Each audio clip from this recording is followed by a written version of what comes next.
more than just a hotel or a place for recreation. It also doubles as a museum. Marami kang makikita dito ng mga exhibit, mga lumang artworks, mga antique items, mga pictures na nagre-reflect hindi lang ng pop culture, kundi ng Philippine history and culture and history din ng buong mundo. And so nandito na kami sa lobby ng Heroes Hotel. Yung theme niya is more than just superheroes. It's also about pop culture heroes. Like they have this picture of John Lennon dun sa may piano. And they also have references to some modern day heroes. Like yan, meron sila ditong painting ng mga COVID-19 heroes yan. And they also have my favorite hero. Yeah, Iron Man. Yeah, it's my guy. Merong phone booth. I think this is a reference to Superman. The lobby is well decorated. I like it here. Yan. So mamaya makita natin yung rooms. This is a geekier way to say na watch your head. A reference to Doctor Who. Yay! Iron Man. Yeah, it's my guy. So they have these huge paintings of Marvel and DC heroes dito sa stairs. So dito nga nakita natin merong Iron Man tapos Captain America. Dito banda. This is X-Men and the Avengers. And one more. Have here the Incredible Hulk. That's not all. Sa elevators naman, meron silang athletes. Yan, Stephen Curry. They also have our very own Carlos Yulo and EJ of Vienna. Yung may-ari nito knows the idea of heroes. And they also did the research. Like dito, meron ditong wall na dedicated para sa trivia and information about Carlos Yulo. Yan. So hindi lang basta naka-decorate, meron din sila mga sinishare na information. Meron din silang signed jersey ng first ever Olympic gold medalist ng Pilipinas na si Heidelin Diaz.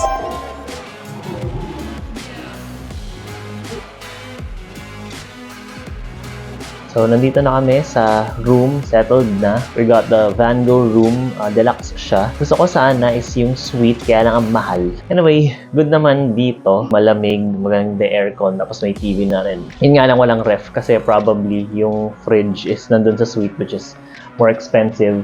And meron siyang balcony. Ano? And ang laki ng balcony niya guys. Parang pwedeng mag-party pag nandun ka. Tapos maya-maya siguro check namin sa may roof deck area. Kasi meron daw free coffee. Yun, from 6 a.m. to 6 p.m. Yan.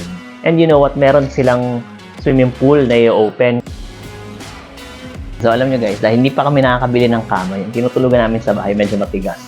Ang saya dito kasi ang lambot.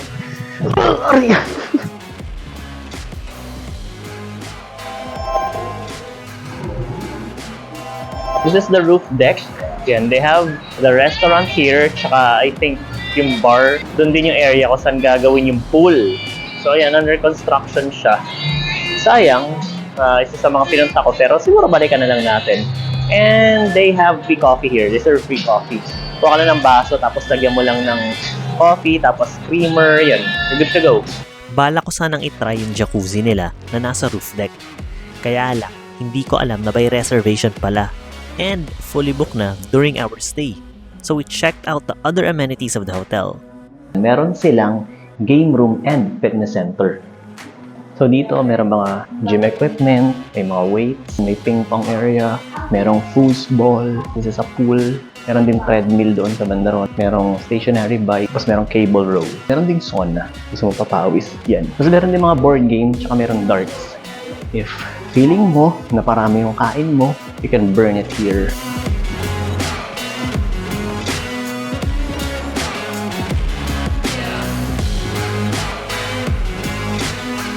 Or if you have time with your friends, feeling nyo maaga pa para uminom, laro muna kayo. Yeah.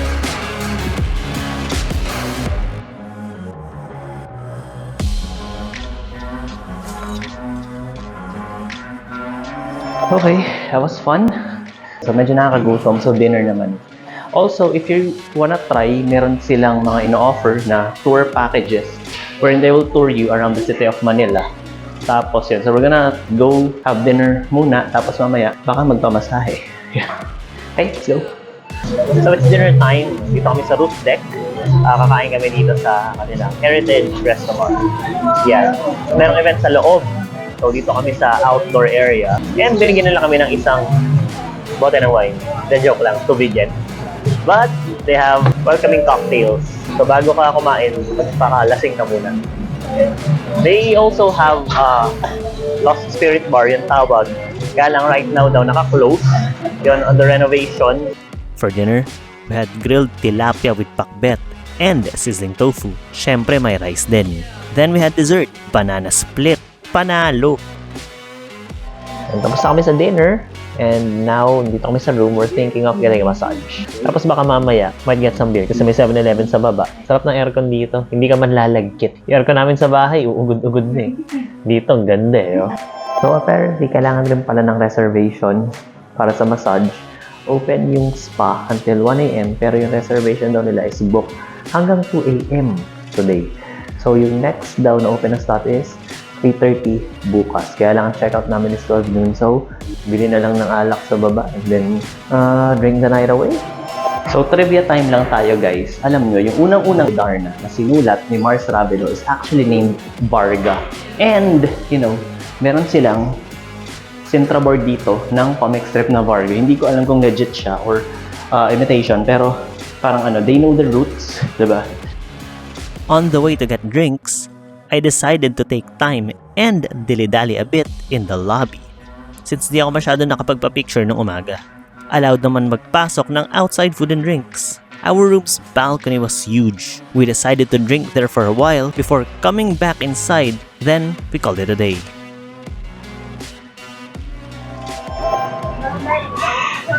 Morning, it's 9:45. Yeah, late kami nagising. Siguro sa shower muna, tapos akit sa roof deck for breakfast, then check out ng mga 12 then. Check out ng 12. After that, siguro punta na lang somewhere near like Robinson's, Manila, tapos doon na lang mag-lunch. We're back dito sa roof deck for breakfast. So finally, nakita rin natin siya na maaraw. Hindi naman maaraw, medyo cloudy pa rin, pero better than yesterday. So doon kami sa loob kasi wala naman ng event. Breakfast is free. Joke lang, kasama yun sa binayaran sa room package. You get to choose your combination. For me, it was my all-time favorite bacon with tocino. Dahil may event last night, it was our first time inside the Heritage Restaurant, and we finally had the chance to appreciate the place, which had a lot of antique and collector's items displayed.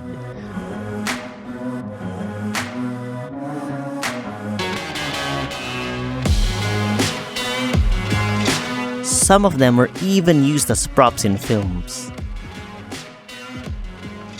World War II era canteen gamit ng mga American soldiers. I think lahat ng Allied forces at that time na ini-issue sa kanila na container ng water. And this one here is a tactical helmet. I think also American issued. Also World War II era. Well maintained, kaya malinis siya. So behind me is a replica of the Spartan shield from the movie 300. It's a fictionalized retelling of the Battle of Thermopylae kung saan pinagtanggol ng Spartans yung bayan nila mula sa invading forces ng Persian army. Little known fact about the movie is that the moves of the Spartan soldiers are actually inspired by the Filipino martial arts Arnis, Kali, and Eskrima. So ito guys is replica ng Cariton Classroom na sinimulan ni Efren Peña Florida. Siya yung tinanghal na CNN Hero of the Year noong 2009 because of his contribution to education. Yung mga bata na nanggaling sa mga hirap na pamilya is tinuruan niya makapagbasa, makapagsulat. Gamit lang is itong Cariton niya. So replica to, committed yung hotel na to sa idea ng hero, not just pop culture heroes but also modern day and historical heroes. Like I said, they're committed to the idea of heroes. So meron sila ditong bank ng Hero Foundation which supports yung mga anak ng mga fallen heroes natin, mga soldiers. More than just a hotel or a place for recreation, it also doubles as a museum. Marami kang makikita dito ng mga exhibit, mga lumang artworks, mga antique items, mga pictures na nagre-reflect hindi lang ng pop culture, kundi ng Philippine history and culture and history din ng buong mundo. Maglakad ka lang dito, ma-appreciate mo talaga siya, maaliw ka. Yung hallways niya mismo is an entertainment on its own.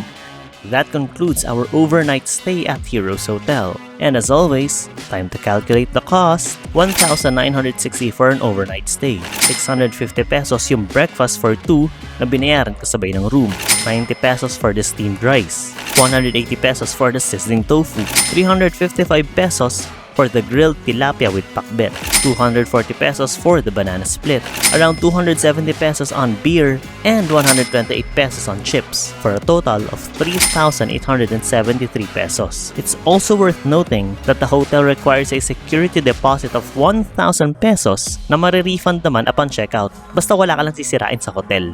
If you wish to try Heroes Hotel, be sure to book a reservation sa jacuzzi and sa spa para di matulad sa amin.